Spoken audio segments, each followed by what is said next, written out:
Thank you for tuning in to Not Just Girl Talk with Tiffany and Ashanti. Make sure you got a beverage in your hand. Sit back, relax, and engage with us. Thank y'all for tuning in to another episode of Not Just Girl Talk, episode 6. I am your host, Ashanti. And I'm your host, Tiffany. And thank y'all for joining in to another week. Welcome back to the couch. Welcome back to the bar. Tiffany got the bar. I'm just saying. They're trying to stay stocked. Stay on deck. You hear me? Thank y'all for joining us again to another episode. Y'all already know. If you don't know, now you will know. Make sure you got a beverage in your hand to sip on when you are listening to us. So, Tiffany, what you sipping on today? So, I've just got a little coconut rum, which is go-to staple, with a little cranberry or cran apple. So, again, not all the way full. I mean, ice cubes are in it too, so it makes it water down a little bit. Oh, but y'all, last week it was a little lower. So to the listening audience, please go to the YouTube and check out Tiffany's pour to her glass ratio. This one is a little higher, and she always drink rum. I don't like rum. Rum give me a headache. But yeah.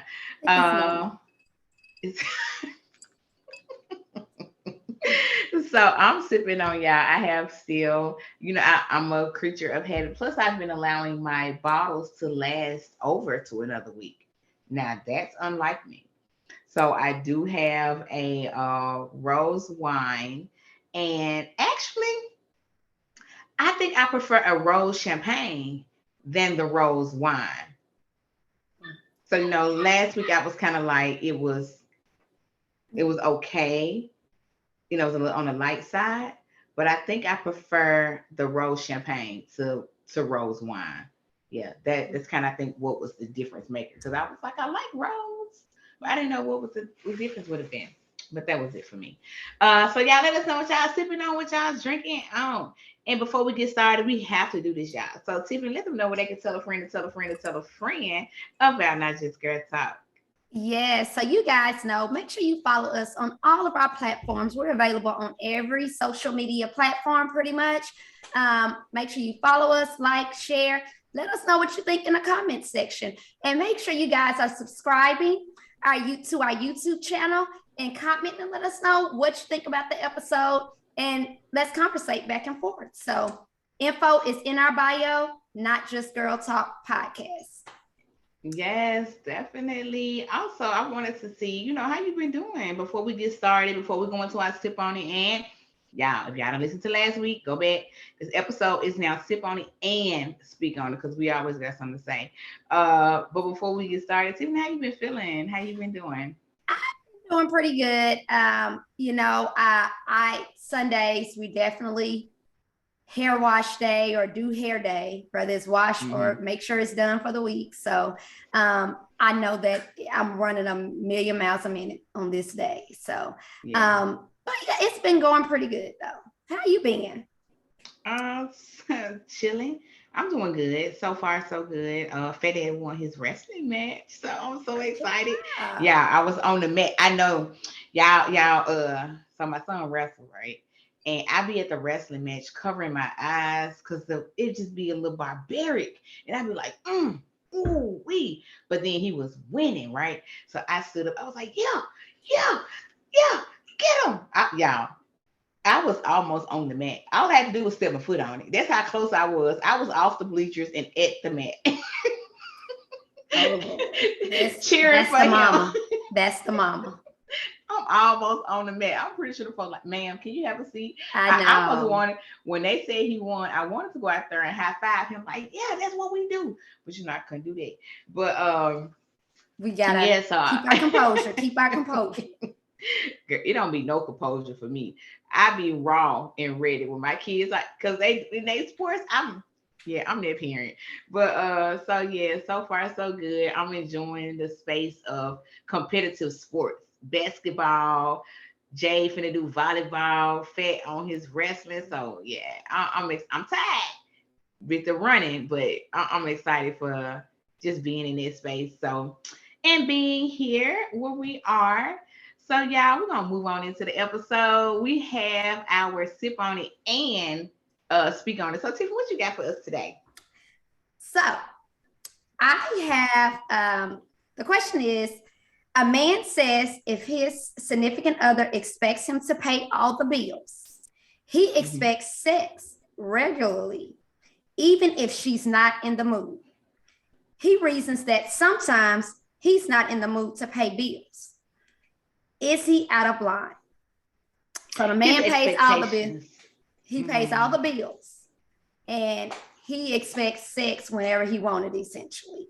And because he pays all of it, you ain't got to worry about a bill. So he's paying all of it, and he's like, well, you should give it up, because hey, I don't be in the mood to pay these bills all the time, but I do. So what you think?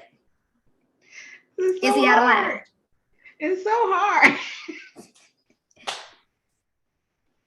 Oh, y'all, this is so hard. Oh, so I ain't gotta pay nothing.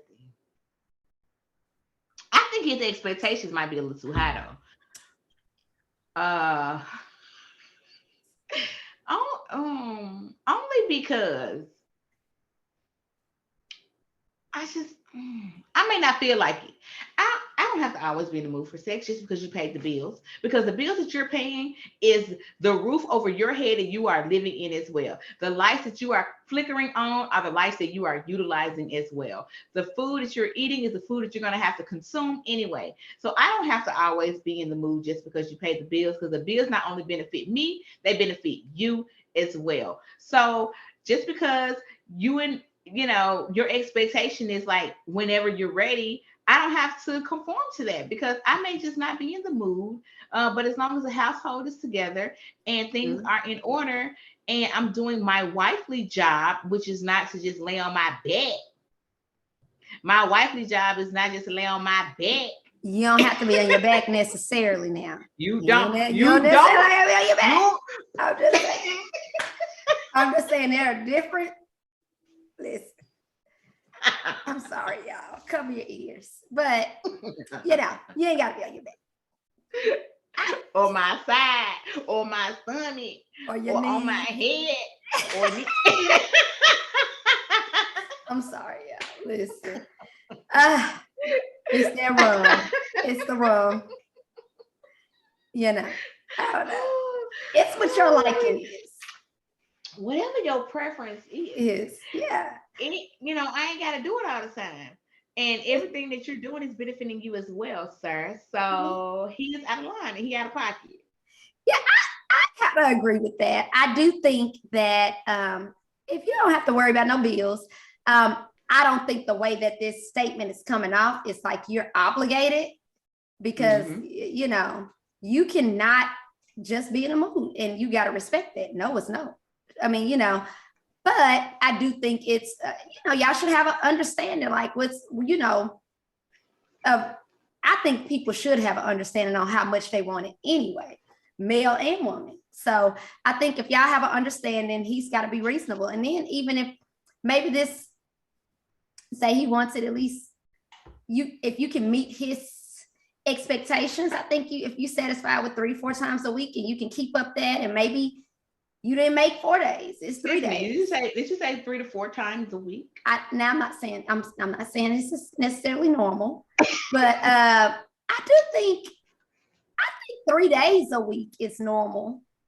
4 days, because he pay all the bills, you may be like, let me do a little extra. But I still think that ultimately, if you don't feel like it, you ain't obligated. Like you said, y'all sharing the same bills. And I mean, just because that's what you usually do, you just can have an off week. You can have a rough week. I mean, just because you pay all the bills too, didn't say that this woman wasn't working. So because you pay the bills does not mean she's not working as well. And so she, if you got a hard, long week, just a bad week, the appropriate thing to me, if you're my significant other, just because you pay all the bills, you're going to be there for me too. I mean, it takes more than just paying bills. Yeah, I mean, it sounds nice in theory. It sounds nice in theory. Yeah, you can pay all the bills, but it doesn't say that she's not capable of helping either. It just says Right, he that's what I'm chooses. saying. If she's maintaining the household, Yeah. she's maintaining her job as the wife, and Yeah. you are maintaining your job as the husband, the Yeah. spouse, whatever the case may be. And there's always a understanding of each person's role that you all have agreed upon. Yeah. Just sex is not the indicator because you have paid the bills. You need to always be in the mood. No, just like you're not No. always in the mood to pay the bills. Guess what? I'm not always in the mood to have sex. So guess what? I, I'm not benefiting all the way from having sex, especially when I'm not in the mood. This is just for you. You trying to make it seem like I'm benefiting off you paying the bills. And then What? they already done said you hit that certain males, you reach a certain point, they can't We perform talked like about they it. used to, and all of this. We Mm-hmm. talked about it before. So you want us to be understanding. That's reciprocated as well. That's all I'm Exactly. saying. Then you want somebody to jump into the mood, and then you only like 30 seconds. Now, now I got attitude. That, Now I'm mad. I understand. I don't know. It's 30 seconds. If they can If perform, he's trying to do it all if the he can time, he really perform, trying. you know. He's trying to get in and get it done. Like he ain't Yeah. really. If he's saying you don't even have to be in the mood, it's something that I want. That's like a stress reliever for him. Yeah, and it's like a lazy. So you want that your significant other not to be involved, kind of just be there right. as a prop. That's Exactly. not hot. And then you not worrying about my needs. You all about Right. let me get me. So you don't worry about Yeah. nothing that pleases me. You just worry about what's pleasing you. So Yeah. no, we're not doing it. Let us know what y'all I ain't think, in the mood. though. Let us think. Let us know what you think. I mean, if they paying all your bills, I ain't mad at Some you. people, but you know what? That's you how do. sugar daddies. They I paying ain't all the mad at you. bills. He called her up. Hey, I'm about to come through. They already have an agreement. They already have an arrangement. He come through. They do what they do, and she get her coin. I ain't mad at it. Just let me know what Mm. y'all do, because everybody's I ain't live your best life. Do what you do. I ain't never had no situation like that where I could just be like, I gotta like you. Like I can't just be. I never could just deal with somebody and have sex with them. And this is, I mean, it's pertaining to the question, but it's also in a different way. Like I've never just been able to be with somebody just because they paying my bills and get some money and move on. Yeah. Like I would feel so used. Yeah. But then again, I ain't gotta worry about no.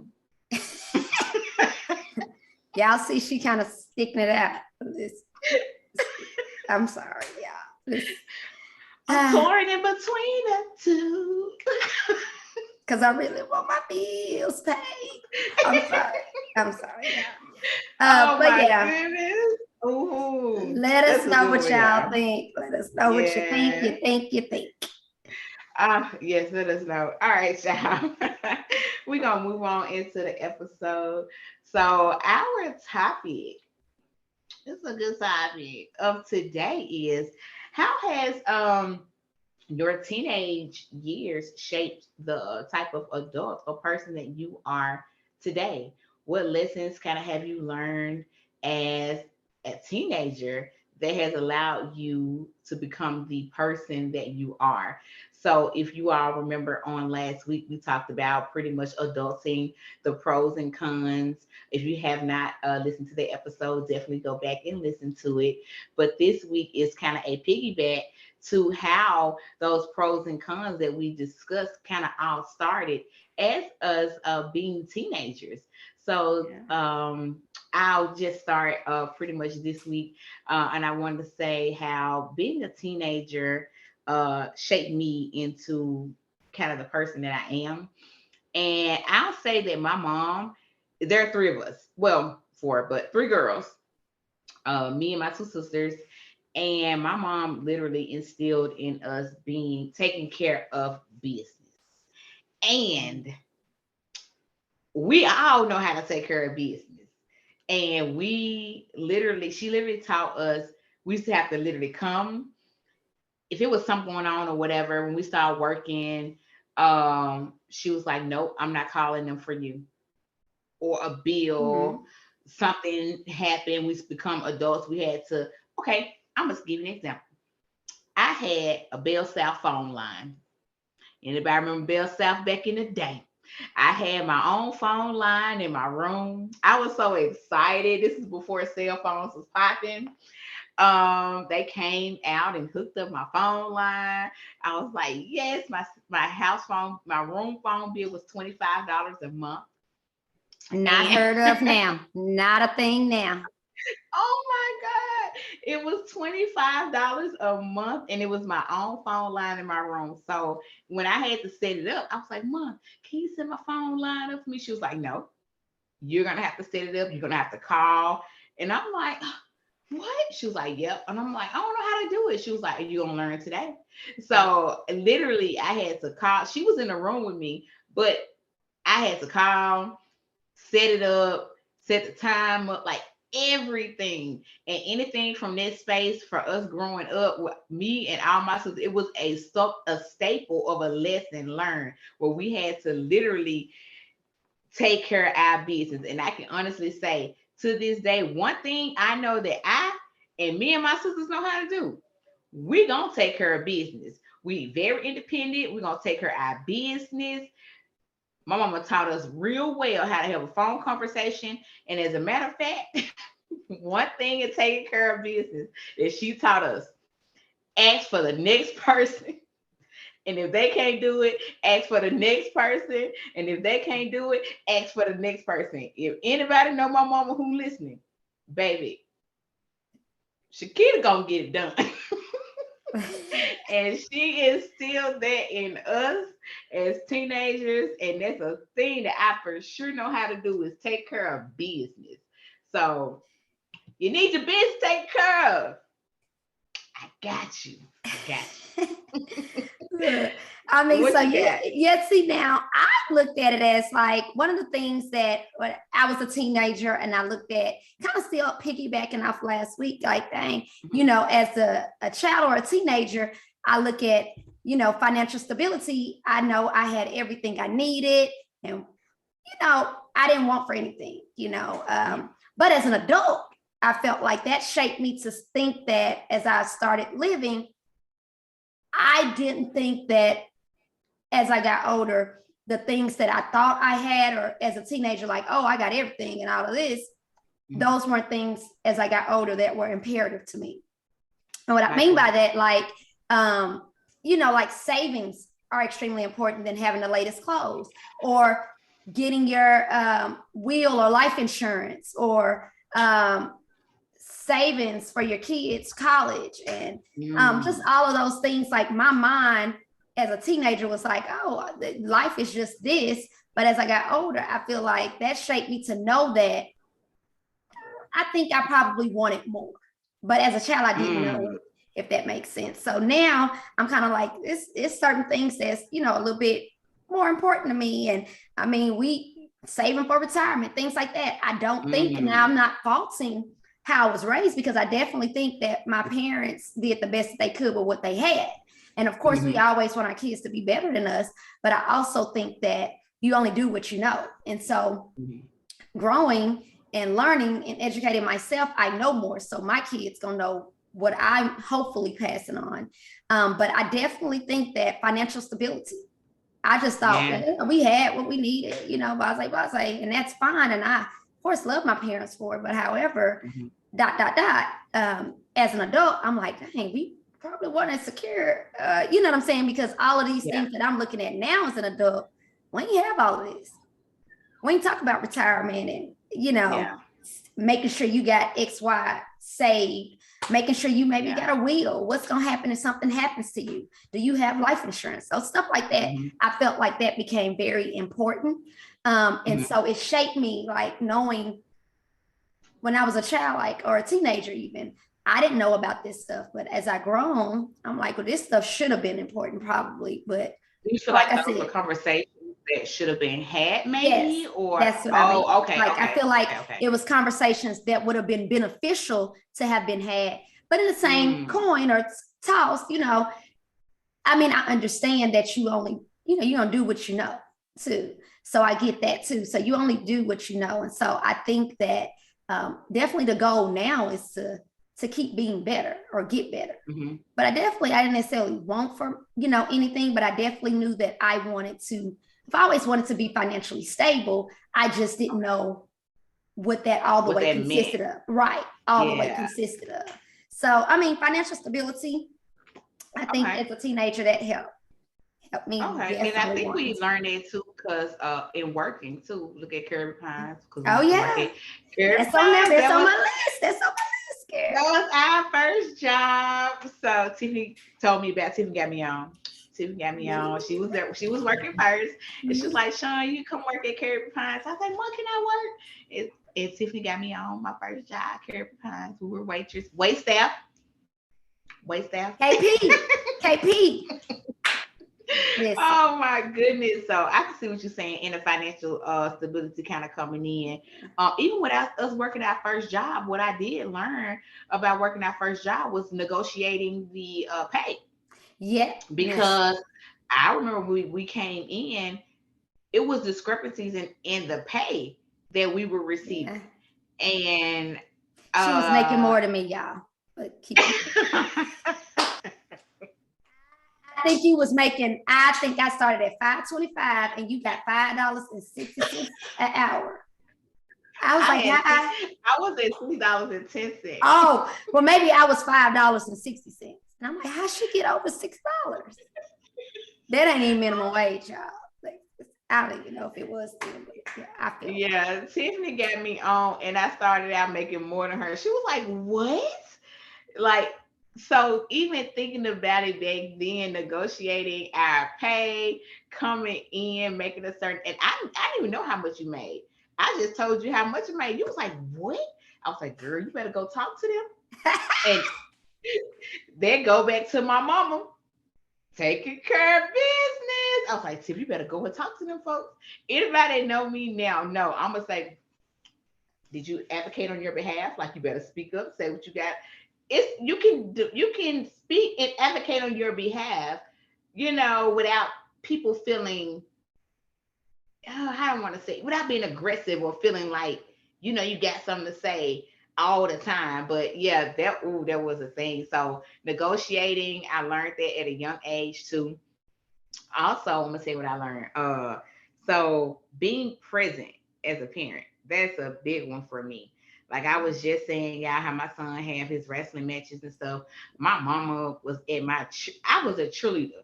She came to the Yeah. football game and basketball game just to see me cheer.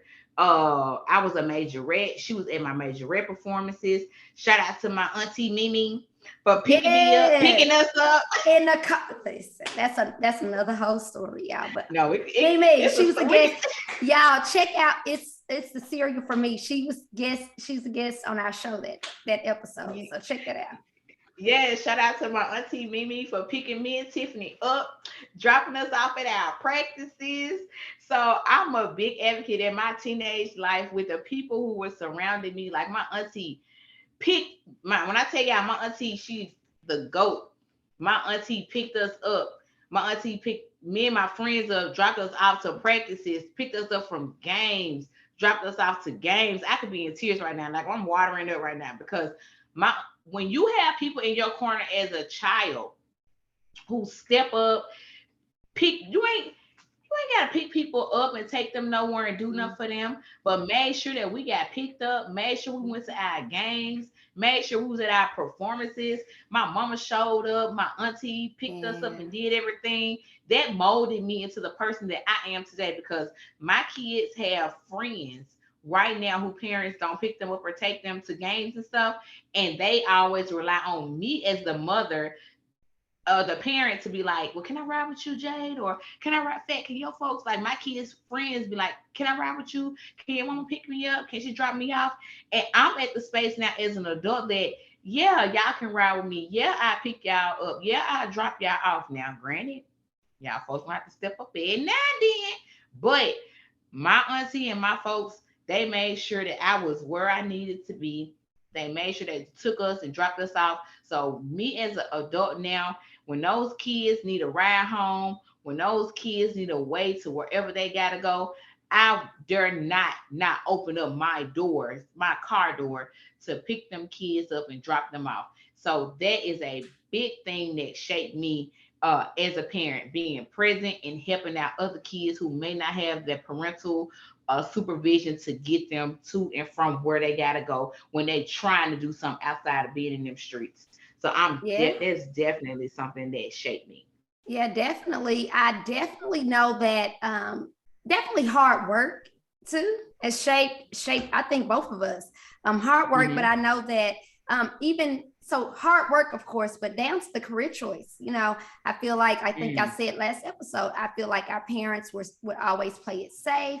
But me, I think now I'm like, well, because my attitude was like I didn't want to be. I worked in a nurse home. We both worked in a nurse home 3 years, and then I worked at ESP in my college Mm. career. So I've either worked with elderly or kids.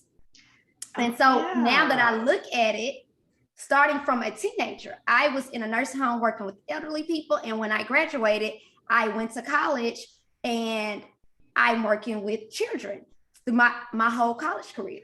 So it was Mm-hmm. either elderly or kids. And then in addition, in high school, I loved anatomy and physiology. I liked science. When I went to college, I'm working ESP with kids. But guess what? My major was nutrition food science with a minor in science. Thus, I am a science teacher now, biology 712 certified. And I'm working with kids, believe it or not. Now, that part didn't come not like just automatically, but I do think starting my teenage years shaped that. From the time I started at Mm-hmm. KP or Kirby Pines, I've Mm-hmm. always had that compassion, that empathy that shaped what I am doing now in my career.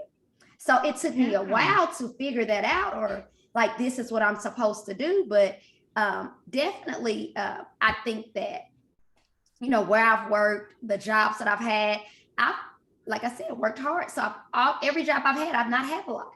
I've worked since I was Yeah. 15, but I worked there for years. Yeah. KP was, we worked all through high school. High We school. can start Mm-hmm. working. We graduated, we went to college. Then I got a second job, which ended up being ESP or after school care. That was all through college until I graduated. So for me, Oh. that's my experience type, that I've had. And so, it may have taken me a while to get to the point that in education, but it was always there, starting my teenage Okay. year, I feel like. So I yeah, never thought about it like that. Did yeah, you it came kind full of circle. It I'm came full so in circle. us doing this episode, did you with us coming up with the topic and you kind of going over, is this when you was like, oh wow, or did you Yeah, already kind of know that? I've thought about it. I mean, because when you interview for teaching and stuff, why do you want to teach and things like this, and Mm-hmm. or my teaching philosophy. I feel like if not me, then who else? Because, and I say Mm. that, and it seems like, of course I'm a public education teacher, and I've worked at great schools and I've worked at low poverty schools. And I connect probably more with low poverty schools because I knew how I grew up. And so when I say if not me, then who else? Nobody, I feel like, not nobody, but people like me that have experience, maybe low income or a little bit of a struggle, can deal with or understand or have, like I said, the empathy or the compassion to deal with Mm-hmm. children and different things that they go through. It ain't just black and Mm-hmm. white in public education. It's just not. So Right. definitely I think about this. Like I said, it's my teaching philosophy, but definitely preparing for this is like, this is why I probably didn't think that in depth. Like, oh Right. gosh, but I, thought Wow. some. Yeah. Okay. Oh, okay, okay. So if not me, who else gonna cook dinner? Nobody, because mamas do it all. We do it all. Look, y'all. I'm piggybacking. I'm just so that was one of my things for cooking. Okay, mine may not be as deep as that one. Uh, but I think about growing up, and my mom used to Oh, always, yeah. Tim pretty much grew up with me. I mean, we yeah. really grew up together. Like, even if you think about our friendship and how we are different, but we really sisters. Like, she's the fourth sister. But so cooking dinner, my mom used to teach us how to cook, right? She's like, oh, it's your turn to learn how to cook dinner, bring us in the kitchen, teaching us. So that's something that I instill with my kids. I'm like, okay, it's your turn today. Learn how to cook so I can literally go. I can go and they leave them at home because they pretty much teenagers and they can literally cook a meal. When I was down and I couldn't walk and everything because I had injured myself, literally my kids were cooking dinner. I didn't have to get up. They knew how to cook. They knew what to do. They knew Jay knew to serve the plates with the to the boys and lay it out. Whoever cooked knew, like it just works. And I credit that to my mom, us growing up and having that instilled in me to learn how to cook. So there was some things that she taught me and I was able to pass it down like we talked in the previous episode, having those generational traditions that we pass down to our kids. This is one of those things where it was passed down to me. It's time to learn how to cook. Now pass it down to my kids. One by one, we're learning. They're learning how to cook. And also one of the things that I think I've done differently. Now my mom did cook. And we used to come in, she have our plates fixed, so we fixed our own plate, but we did kind of as we got older, we kind of like went in our own space. I used to like go to my room and eat, or we probably go downstairs in the den and eat. We kind of go to our own spaces in the house. So what I have done, even though it's unconscious, if I, which we all have recognized with my kids and stuff, is that I cook dinner and we all literally watch a Eat movie and and eat eat dinner together. together. I was gonna say I'm eat saying dinner we literally together. we turn a movie on and we are all at dinner time. We're eating together and we watch a movie. Literally every dinner, if not every dinner, majority of our dinners. And they say, "Mom, who get to pick the movie for tonight? Mom, who get to pick Yeah. what we watching?" So that is definitely a staple that I have done, and it's not even consciously. It's kind of something that I'm not like we're eating dinner tonight together, children. No, why I use that voice though? But no, it's not You don't like that. talk like that, girl. I know, children, it's time to eat dinner tonight. No, but we literally, the kids, I let them rotate on who picking out a movie. We watching movies and we literally eat dinner. And I think that goes back to my mom even introducing me to cooking, bringing me in the kitchen, and me passing it down to my kids. So that's something Yeah. that. Do you teach the girls how to cook? Not yet, No, maybe. not much. Aaron can fix like a bowl of cereal, Hmm. and we do certain things like they'll stir and stuff. But I'm so kind of cautious because we have a gas stove, so that's kind of but mixing stuff, yeah, they mix and they like to bake cakes if somebody's baking a cake. My mother-in-law definitely, I don't bake, child, but she's gonna make me step it up. But they love Elena, my youngest, actually can crack eggs pretty well, believe it or not. Mm, Now, without shells is what I mean too. So yeah, okay. so they still a long way from cooking. Yeah. I don't know, but I think one of the things that I wrote too was self worth. I think that as an Mm, adult, I feel like that I've got that from my mama. Like I know that we definitely my mom didn't take, she's a no nonsense type of person, if you know her. Like, that's just how she is. So for me, I knew as an adult, like relationships weren't, when I say not a big deal, like if it didn't work, oh well, I'll move on to the next type thing. Like hmm. I'm not stressed about any like relationship type thing. Hmm.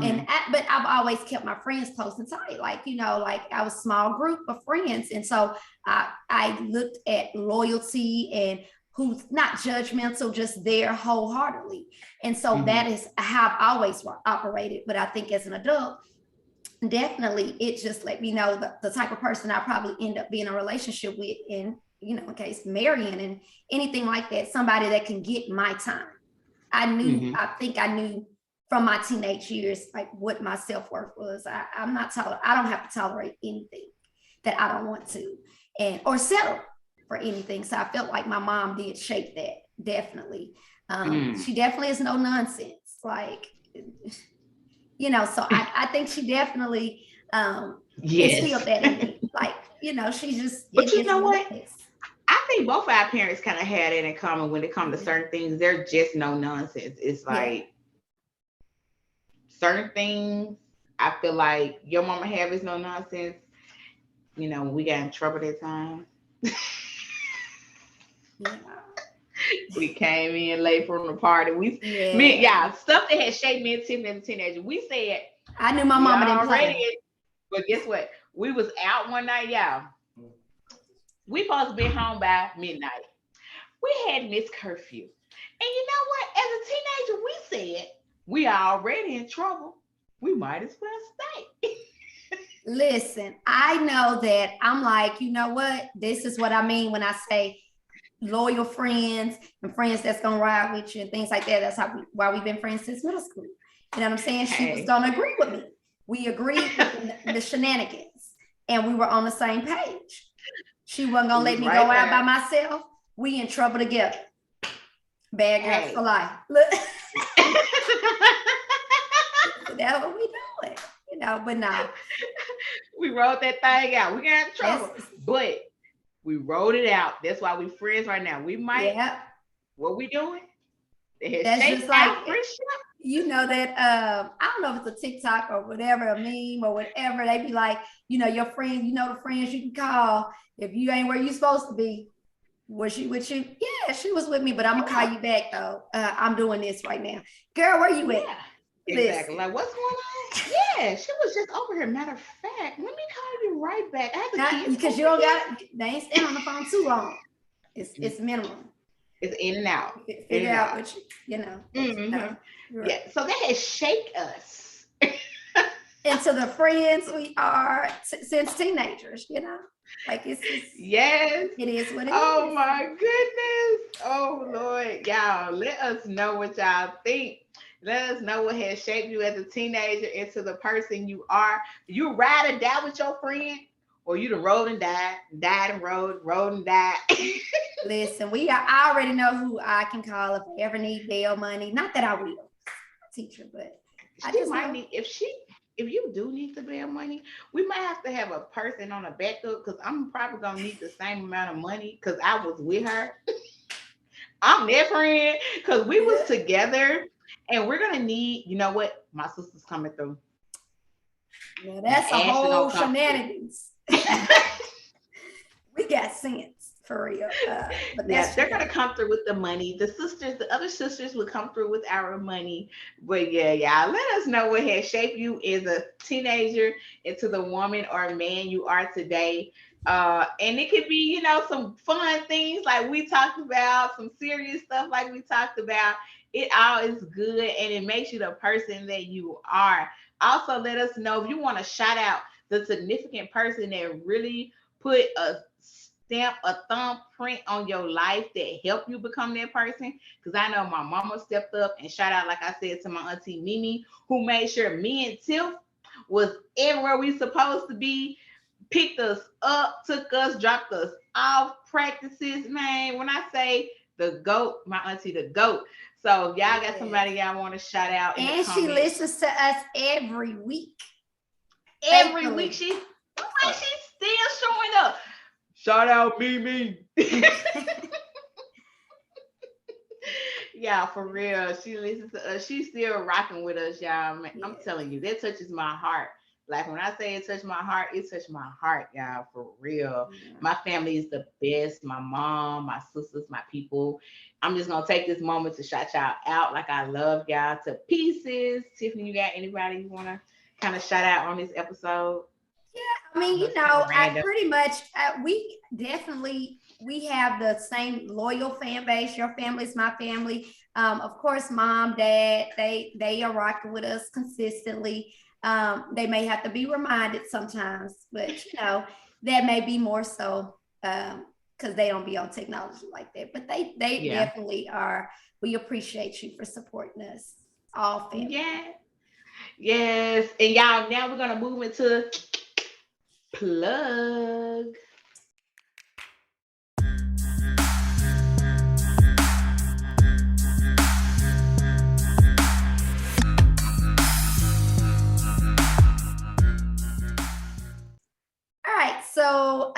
So my plug for this week is contrary to what y'all believe, yes, teachers do get a stipend for classroom setup.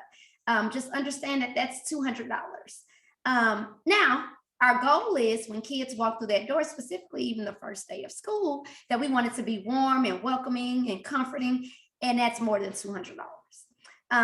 As a teacher, I'm going into my 9th year and I have not ever spent $200 on classroom. Now I've spent less the longer I've taught, but not $200. I'm still over that. So please talk to your children about respecting things in teachers' classrooms and treating the classroom like it's their home. Because what happens is they like to touch your stuff that they don't have permission to touch, or just treat stuff anyway, not even know what trash cans are sometimes, and just throw simple things in the trash can and away, or just tell them to treat their classroom like it's their home. You guys, we get $200, and we're always taking anything you want to donate to our classrooms, but please just realize that we don't get a bankroll to set up this classroom to make it welcoming to your babies to come to our rooms. So that's my plug for this week. Okay, so y'all, my plug for this week is when purchasing and refinancing a home, trust the process. So, what I mean by trust the process is generally that some things that I've experienced. Wait, let me go back. I'm sorry. I want to put a disclaimer that I am not providing any type of mortgage advice, any type of home loan advice specific to any type of home loan purchase or refinance that you may be going through. Okay, so when you are going through a purchase or a refinance in your home, please remember to trust the process. And what I mean by that is there may have been, not may have been, there has been clients in the past that has stated that, my mom said this, my dad says that. My mom said she never had to provide this type of documentation. This is something that they've never gone through in the process of refinancing or purchase. Well, that may have been true 15 years ago, so, and that may have been true 5 years ago. However, as a new home buyer or a new person refinancing their home, you are currently experiencing something different than your parents may have experienced. Now, the overall process of purchasing or refinancing a home may be the same. However, these guidelines, the documentation, technology has also caused a shift, in the way the process is done. So they may have purchased a home and it went through this way. They also may have gone through a different lender than you may have gone through. So that has also caused something different, in the process. So as you go throughout your process, it's okay. So I don't want to say it's not, but it's okay to get some insight, or pick your parents' brain or someone who has may gone through that process of what to expect. However, the expectations for the process will differ based on the time frame that they've done it, as well as different factors, the company, the guidelines. Things evolve, things change, nothing stays the same. So as you go through your refinance and purchase process, definitely trust the process. Provide your processor, whomever she or he may be, with the necessary documentation, because it may have changed from the time that your parents, your cousins, friends, whomever have purchased a home. So that is my plug for today. Yes, Okay, I love yes, it. good. So y'all already know Tiffany gonna leave y'all with something to feed y'all soul for the week. So Tiffany, what you got for the soul food? So for this week, we talked a little bit about what shaped us and when we were teenagers to the adults that we are today. So, I mean, my soul food for this week, or the soul food that I chose, is success is the ability to go from failure to failure without losing your enthusiasm. Success is the ability to go from failure to failure without losing your enthusiasm. So that's my soul food for this week. Yes, and y'all already know we're gonna wrap the show up. And it's two things that we want you to do when you're listening to Not Just Girl Talk. Number one is refill your cup. And vibe with Tiffany and Ashanti.